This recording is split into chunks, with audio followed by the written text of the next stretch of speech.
El Señor esté con vosotros. Lectura del Santo Evangelio según San Mateo. En aquel tiempo Jesús propuso otra parábola a la gente. El reino de los cielos se parece a un hombre que sembró buena semilla en su campo, pero mientras los hombres dormían, un enemigo fue y sembró cizaña al medio del trigo y se marchó. Cuando empezaba a verdear y se formaba la espiga, apareció también la cizaña. Entonces fueron los criados a decirle al amo: Señor, ¿no sembraste buena semilla en tu campo? ¿De dónde sale la cizaña? Él les dijo: un enemigo lo ha hecho. Los criados le preguntaron: ¿quieres que vayamos a arrancarla? Pero él les respondió: no, que al recoger la cizaña podéis arrancar también el trigo. Dejadlos crecer juntos hasta la siega, y cuando llegue la siega, diré a los segadores: arrancad primero la cizaña y atadla en gavillas para quemarla, y el trigo almacenadlo en mi granero. Palabra del Señor. Un enemigo lo ha hecho. Desde el principio de la creación, Dios vio que todo no solamente era bueno, sino que era muy bueno. Mirar con los ojos de Dios es mirar con los ojos de aquel que ama, que todo lo crea bueno y para el bien. Pero hay un enemigo, la serpiente antigua llamado Diablo y Satanás, a quienes nuestros primeros padres, Adán y Eva, ya se abrieron a sus insidias y transgredieron sus límites. Somos limitados. El hombre continuamente pecando porque no quiere límites. Y ahí está nuestra muerte. Nuestra limitación en Dios conduce al infinito porque nos conduce al corazón mismo de Dios. Hoy celebramos también la memoria de San Joaquín y de Santa Ana, padres de nuestra Madre, la Bienaventurada Virgen María, abuelos de Jesús. Hoy celebramos la fiesta de los abuelos. Ojalá que haya familias cristianas donde aparecen los abuelos, aparecen los padres, aparecen los hijos, aparecen los nietos.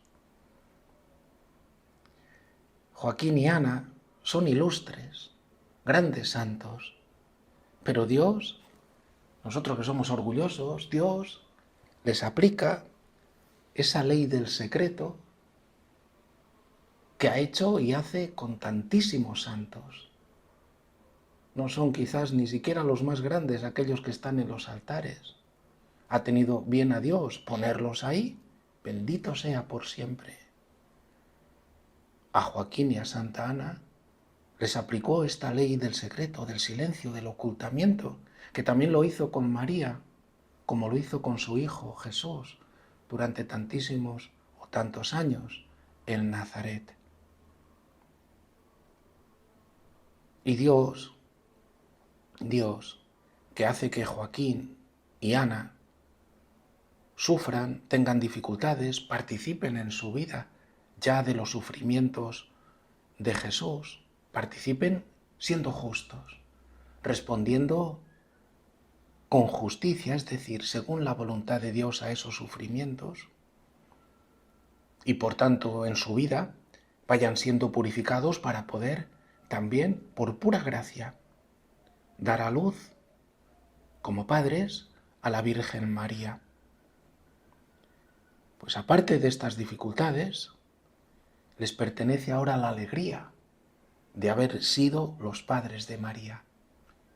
Estuvo bien el que sufriéramos, Ana, estuvo bien el que sufriéramos, Joaquín. Tuvimos nuestros sufrimientos, habiéndolos vivido según la ley de Dios, como dice la primera lectura, que el pueblo dijo a Moisés: cumpliremos todas las palabras que ha dicho el Señor. Bueno, pues estos dos grandes santos, los padres de la Virgen María, tuvieron a bien cumplir las palabras del Señor. Y ahora tienen la alegría de haber sido los padres de la Virgen María Inmaculada, la Santísima Virgen María, la que fue llena de gracia, desde su concepción, la madre de Jesús, Dios con nosotros, y ellos los abuelos, según la carne, por parte de María. Dios es bueno, hermanos, Dios es bueno. Y en la historia de pecado, en la historia donde aparece la cizaña, aparece también su misericordia hacia la humanidad.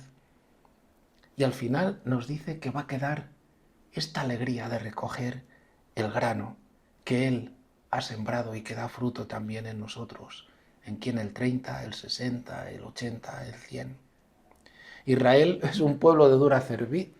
Toda su historia es una historia donde se manifiesta la contumacia, la dureza de corazón. Pero ha sido en Israel donde ha florecido esta flor de santidad que es María, y de quien nació, por obra y gracia del Espíritu Santo, Jesús, el Verbo encarnado. Manifestación impresionante del amor de Dios tan grande, de un Dios que tanto nos quiere, que se encarna. Por eso los abuelos, y concluyo, deben ser garantes, voy a decir estas tres cosas, que están vinculadas entre sí y con otras.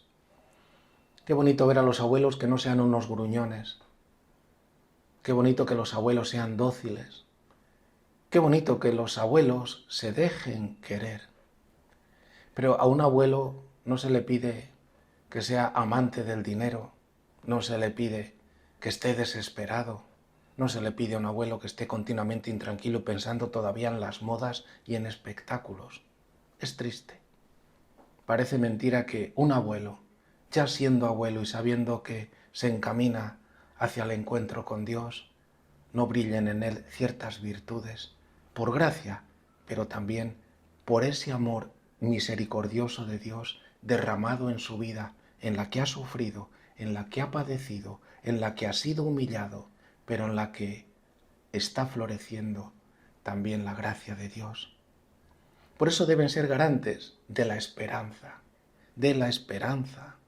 Y como tienen la esperanza del cielo, viven llorando sus pecados, reconociéndose pobres, reconociéndose pecadores, mirando su vida, pero viven con paciencia, porque han experimentado y han vivido que Dios es bueno y misericordioso. Por eso ofrecen a Dios, como dice el salmista, un sacrificio de alabanza. Se acercan al altar para decir, Dios mío, aquí estoy. Lleva en mí a cumplimiento el don de pobreza, de castidad, de obediencia. Hazlo, Señor. Ellos son garantes y los abuelos son garantes que transmiten a los nietos, que transmiten a los hijos, que transmiten allí donde están esta esperanza, con paciencia. Tienen paciencia en los sufrimientos. Saben que Dios no nos abandona. Saben que Dios libra a quien se refugia en Él. Son pacientes, no arrancan de un golpe todo el mal, sino que orientan hacia el bien para que el mal se apague, se ahogue, hacia el bien que es la esperanza, es Cristo, es Dios. Algo que son garantes, además de la esperanza, es de la humildad. Han sido humillados, se encuentran humillados con los achaques, se encuentran humillados con la cercanía de la muerte, se encuentran humillados porque ya no pueden ser quizás autónomos para moverse en este mundo allí donde antes se movían. Tienen que ser humildes. Y en la humildad, la fidelidad. Seamos humildes como Joaquín y Ana, seamos humildes y fieles a Dios. Déjate hacer, déjate querer. Manifiesta ahí la humildad, que es lo que los demás van a pedirte. Que un anciano esté colmado de esperanza, porque su corazón anhela el cielo. Que un anciano esté colmado de humildad, porque la soberbia a lo largo de los años tendría que haber sido limada, y esté, por tanto, entregado a ser fiel a Dios, a su palabra, a sus deseos. Y por último, de un anciano se busca que sea garante de la ternura. Un anciano tierno se deja dar un beso y también lo da. Se deja querer y quiere. Escucha. Escucha a los nietos, escucha a los hijos y les da una palabra de esperanza, de humildad y de comprensión. Comprende que todos somos débiles y ahora lo puede decir. Somos débiles, pero sé fiel al Señor. No peques, porque el pecado lleva a una muerte interior y nos separa de Dios, y esto es terrible. Les da una palabra de esperanza que no está en el dinero, sino en confiar en el corazón de Cristo. Les da una palabra de humildad que significa aceptar las correcciones de Dios en la propia historia, nuestros propios límites, no ensoberbecernos, saber que somos pobres, que tenemos dones y tenemos debilidades. Y una palabra de ternura, de comprensión, porque han comprendido que el único que cambia los corazones es el amor de Dios en Cristo Jesús. Que esta palabra también penetre en nosotros y puedan surgir familias en las que la fidelidad de los esposos les lleva a ser un día abuelos y ver a los hijos de sus hijos. Que así sea.